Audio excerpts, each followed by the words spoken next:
നമസ്കാരം. വേദാംഗ ജ്യോതിഷത്തിലെ അമൂല്യമായ അറിവുകളും ആധ്യാത്മിക ജ്ഞാന ഉപദേശങ്ങളും പകർന്നു തരുന്ന പ്രശാന്തം ആസ്ട്രോ ചാനലിലേക്ക് ഏവർക്കും സ്വാഗതം. ഈ ചാനൽ ഇതുവരെയും സബ്സ്ക്രൈബ് ചെയ്യാത്തവർ ഇപ്പോൾ തന്നെ സബ്സ്ക്രൈബ് ചെയ്യുക. നോട്ടിഫിക്കേഷൻ ലഭിക്കുന്നതിനായി ബെൽ ബട്ടൺ അമർത്തുമല്ലോ. ഒപ്പം ചാനൽ ലൈക്ക് ചെയ്യുക, ഷെയർ ചെയ്യുക, കമൻറ്റ് ചെയ്യുക. കൊല്ലവർഷം 1200 ആണ്ടിലെ ചിങ്ങ സംക്രമം പൂരാടം നക്ഷത്രത്തിലാണ്. ചിങ്ങം 1-ാം തീയതിയിലെ ഗ്രഹനില അനുസരിച്ച് ഇടവം രാശിയിൽ സർവേശ്വരകാരകനായ വ്യാഴവും കുജനും ഗുളികനും, ചിങ്ങം രാശിയിൽ ആദിത്യനും ബുധനും ശുക്രനും, കന്നിയിൽ ശിഖിയും, ധനുരാശിയിൽ ചന്ദ്രനും, കുംഭത്തിൽ ശനിയും, മീനം രാശിയിൽ രാഹുവും സ്ഥിതി ചെയ്യുന്നു.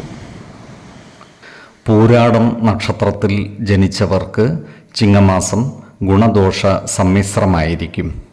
ഈ നക്ഷത്രക്കാർക്ക് കർമ്മ മേഖലയിൽ മാറ്റങ്ങൾ വന്നു ചേരുവാനുള്ള സാധ്യതകൾ കാണുന്നുണ്ട്. ചില സ്ഥാനമാനങ്ങൾ വന്നു ചേർന്നാലും അത്ഭുതപ്പെടുവാനില്ല. ഉന്നതരായ വ്യക്തികളുമായി ബന്ധപ്പെടുവാനുള്ള അവസരം ഇവർക്ക് ഒത്തുവരുന്നതാണ്. ജോലിസ്ഥലത്ത് ജാഗ്രത പാലിക്കേണ്ടതാണ്. ചിലപ്പോൾ ജോലിയിൽ സസ്പെൻഷൻ വരെ വന്നു ചേരുവാനുള്ള സാധ്യതകളും കാണുന്നുണ്ട്. അതിനാൽ ജോലിസ്ഥലത്ത് സഹപ്രവർത്തകരുമായും മേലധികാരികളുമായും നല്ല സ്നേഹബന്ധം നിലനിർത്തുവാൻ പരമാവധി പരിശ്രമിക്കേണ്ടതാണ്. അതുപോലെ ഇവർക്ക് വേണ്ടപ്പെട്ട വ്യക്തികളിൽ നിന്നും ചില വിഘ്നങ്ങൾ വന്നു ചേരുവാനുള്ള സാധ്യതകളും കാണുന്നുണ്ട്. പങ്കാളിത്ത ബിസിനസ്സുകൾ നടത്തുന്ന ഈ നക്ഷത്രക്കാർക്ക് കാര്യങ്ങൾ അനുകൂലമാണ്. ഇത്തരം ബിസിനസ്സുകളിൽ നിന്നും ലാഭം ഉണ്ടാകുന്നതുമാണ്. അതുപോലെ കുടുംബ സ്വത്തുവകകളിൽ നിന്നും ആദായ വർധനവ് ഉണ്ടാകുന്നതുമാണ്.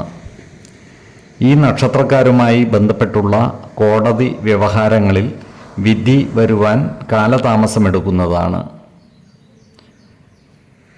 ജീവിത പങ്കാളികളുമായി ഇവർക്ക് ചില്ലറ അഭിപ്രായ ഭിന്നതകൾ വന്നു ചേരുവാനുള്ള സാധ്യതകൾ കാണുന്നുണ്ട്.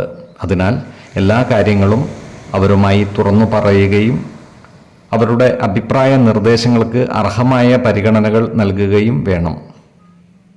അതുപോലെ ഈ നക്ഷത്രക്കാർ ആരോഗ്യകാര്യങ്ങളിലും ഒരു പ്രത്യേക ശ്രദ്ധ പതിപ്പിക്കുന്നത് ഗുണകരമായിരിക്കും. ഏതൊരു കാര്യം ചെയ്യുമ്പോഴും 2 വട്ടം ആലോചിച്ചു മുന്നോട്ട് നീങ്ങുന്നതാണ് ഗുണകരമാവുക. 4, 14, 25 തീയതികൾ അനുകൂലമാണ്. ഈ നക്ഷത്രക്കാർ ജനിച്ച സമയത്തെ അടിസ്ഥാനമാക്കിയുള്ള ജാതകത്തിലെ ലഗ്ന രാശിയുടെയും ലഗ്ന അധിപന്റെയും സ്ഥിതിയും ശുഭ പാപ ഭാവങ്ങളുടെ സ്ഥിതിയും ഓരോ രാശിയിലെയും ഗ്രഹങ്ങളുടെ സ്ഥിതിയും അനുസരിച്ച് ഇവരുടെ പൊതുഫലത്തിൽ ഏറ്റക്കുറച്ചിലുകൾ ഉണ്ടാകുവാനിടയുണ്ട്. കുടുംബ ദേവതകളെയും ഇഷ്ട ദേവതകളെയും ഉപാസിക്കുന്നത് ഇവർക്ക് ആയുരാരോഗ്യ സൗഖ്യമേകും.